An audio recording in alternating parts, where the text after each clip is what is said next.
What's happening on the border? It's Friday, February 2nd, 2024, and these are your headlines. New footage shows Border Patrol capturing 4 men from Mexico as they attempt to evade law enforcement and cross the border at Eagle Pass.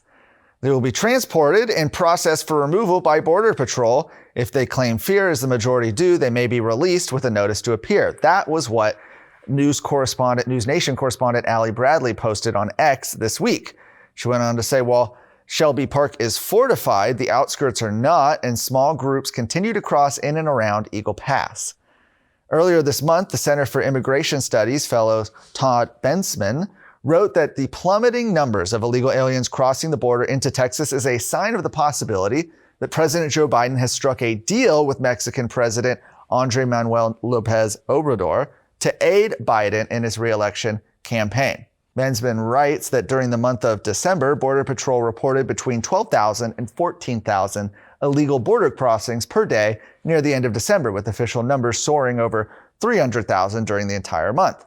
However, he stated that according to government data confidentially shared with him, it appears to have dropped to a still managerially catastrophic, yet smaller number, 4,000 to 5,000 a day.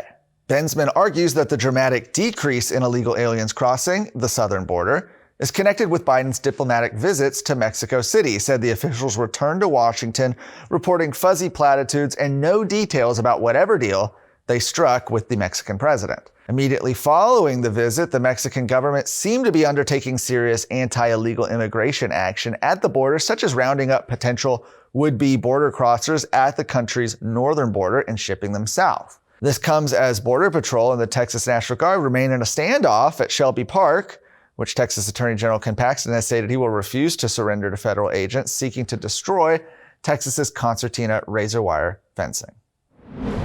As parents fight to get inappropriate books removed from school library shelves, one Central Texas high school is telling a local mother that it will take a month to review each book she challenges under the school's reconsideration process. The new law, House Bill 900, was passed during last year's regular legislative session. It's also known as the Reader Act, in response to months of complaints from parents about age-inappropriate and sexually graphic books that school officials refused to remove from campus libraries. The Reader Act mandated new collection development standards prohibiting school libraries from obtaining or possessing materials that are sexually explicit, harmful, pervasively vulgar, or educationally unsuitable. The new standards were adopted in December and apply to materials on all Texas public school libraries, classroom libraries, and online catalogs. Bonnie Wallace, a local mother, former Llano high school student, has begun challenging the inappropriate books in the high school library in compliance with the school's prescribed reconsideration process. So far, she submitted 14 reconsideration requests. She says she has a list of nearly 200 books that she would like to see removed from library shelves. However, Llano High School principal Scott Patrick has told her it will take roughly 30 days per book to review. And if you're doing the math there, that means reviewing 9 books per school year, it will take more than 22 years. 22 years to review her list of 198 books. Wallace says this is unacceptable, especially if the books remain on the shelves in the meantime. Meanwhile, Wallace's first book is currently being reviewed by a committee, and get this, the committee includes students. Principal Patrick told Wallace that the school district received parental permission for students to be on the committee, and all committee members are required to read the entire book. Are you worried about your kid's future? You should be. I'm Charles Blaine with Texas Tomorrow. This is a show where we're going to talk about the issues and the people that are pushing the policies that concern your family, your home, and your kids. Catch Texas Tomorrow every Thursday.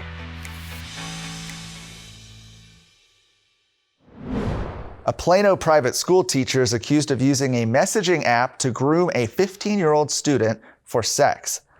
Jacob Thomas Allred, age 32, was arrested Tuesday and charged with child grooming, a third-degree felony punishable by 2 to 10 years in prison.